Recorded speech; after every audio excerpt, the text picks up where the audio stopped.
So my name is Imran Anati. I work for Palestinian right to health and movement, and also getting access to their basic rights. I live in Kufr Aqab area, based in East Jerusalem, behind the apartheid wall.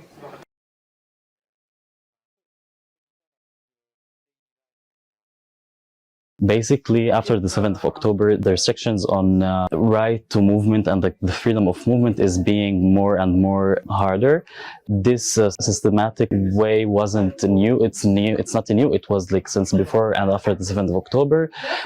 Passing through, like going basically to your work, you need to pass through checkpoints in order to get to your work, or like in order to get to your access or like every health care system. After like the 7th of October, like there is now more and more checkpoints from Kufr Aqab to Jerusalem. It is now more than three checkpoints through the road to Jerusalem. They will stop you like waiting for like 2 hours, like, and they will let for sure the Israeli settlers to pass before you as a Palestinian in order like for them to get to their work before our work.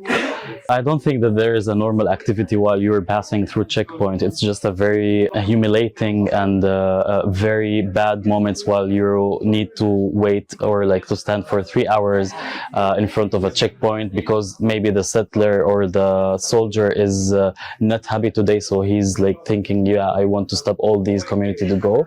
And also in order like to provide for them like the self and the very safe road to their work, because they think we're like doing whatever like bad stuff, as like if we're talking about a human, like me as a human, like a Palestinian as a human, it's one of the baddest actually ways to restrict our ways and our voices.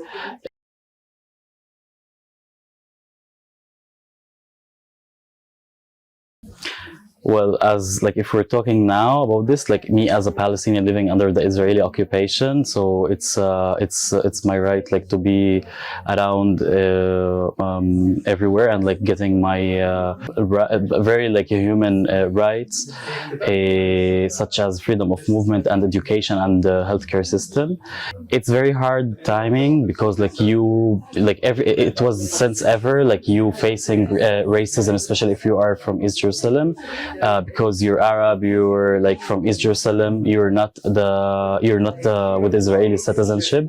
When we're talking about the interaction between us and them, it's like I studied in Israeli's university. I'm working with Israeli organization as well, but it's like never something that I feel normal, and I'm like I try as much as I can not to normalize such stuff, because by normalizing stuff, saying that this occupation or this state exists, and I think like I just like try to take my basic rights from this state as a human being, and like not to interact as much as I can with such things that I don't agree with.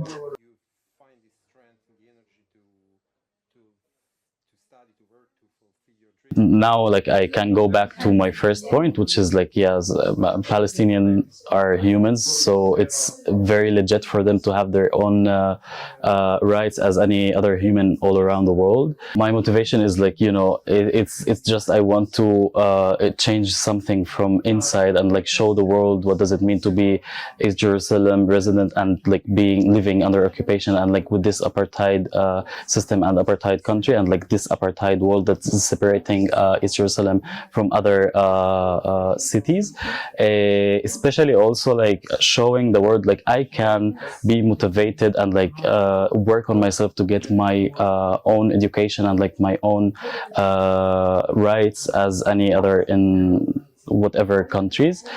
My motivation is I always wanted to change something in my society, and I always wanted to change something in the world. It's my basic and very regular right to take these rights.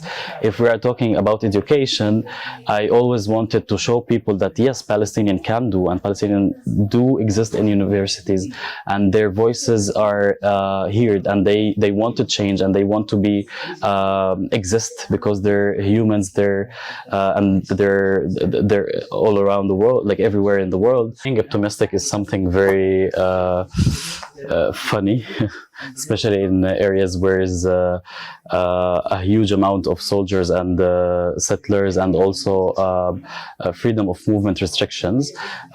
So I always ask myself, okay, I'm going now to my work, like to help other humans, but who's helping me right now? Like while I'm standing on the checkpoint and like just waiting for the soldier like to let me pass, as any other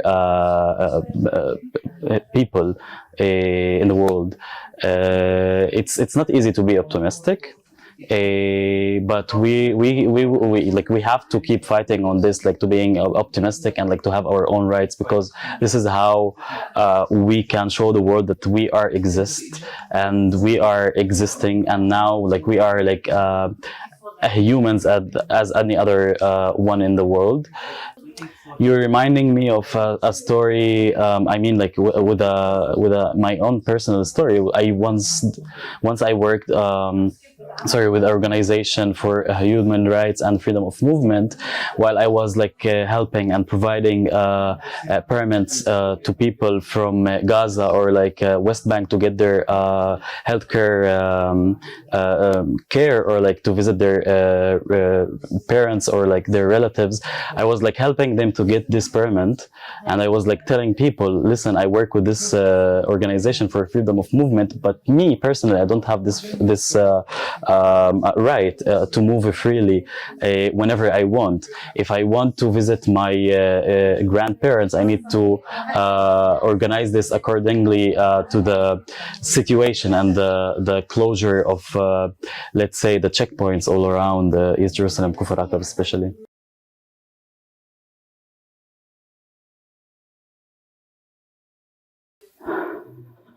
Oh, to get to my office at 9 before before like anything happen, or like to try to join my 9:30 meeting with my boss. This is my fear. My fear also, if I got I don't know, arrested on a checkpoint, or like a soldier asked me to open my phone just to check it and like to see if I have a Palestine flag or like any other words that is not legal in their system. So this is also a fear. Like I always, when I cross checkpoint, I hide my phone in my pocket, like under the seat, because I'm afraid like from their checks on my phone, especially me as a person who's working with very hard and like very sensitive content, especially for freedom of movement from all around Palestine.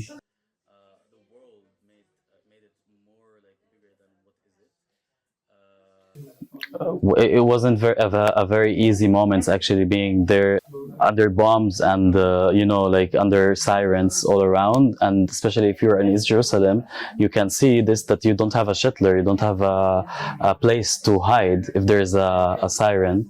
It makes us feel like very like feared, like, and like not trying to understand what is our future as Palestinian and as like people in Jerusalem. It's always like, as I said before, it's always like since ever.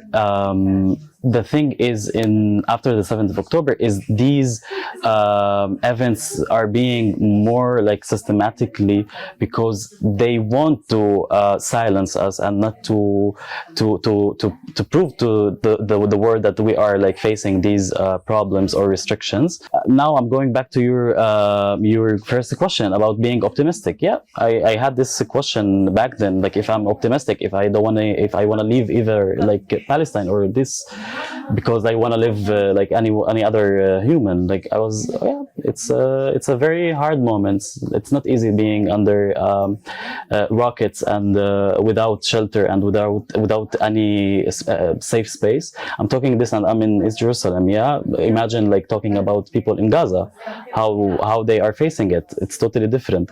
So I think sometimes this question, I feel like when I answer this question, it's a bit weird, and like it's a very funny when I got asked about this question, because like, wow, I have my own house. I'm living. Okay. I'm hearing the sirens. Okay, but what about the people who are there? You know. Yeah, yeah, yeah. Okay, thank you. I guess I don't know if there is something you still you want I would say yeah, keep your voice up. Like we do exist. We do need to live like any other people and any other human in the world. And I think by showing and raising our voices and awareness to the world, we will get to our revolution as a Palestinians, especially in East Jerusalem.